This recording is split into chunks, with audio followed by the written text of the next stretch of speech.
Hey guys, how's it going? IceHat FPV here. So making a few adjustments on this quad again before we head out today for a quick rip. And let's connect here. So basically I just increased my P&D gain master slider here.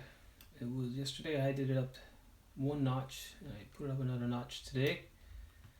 See if that helps.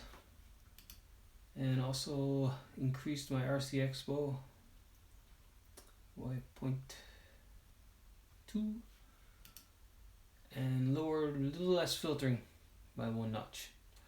So we're gonna fly today and see if that has an improvement or makes it worse. I'm not sure.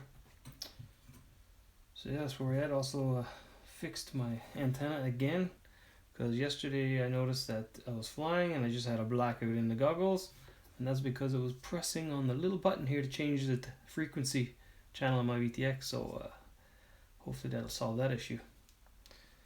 So yeah, see how it goes. Take care, guys.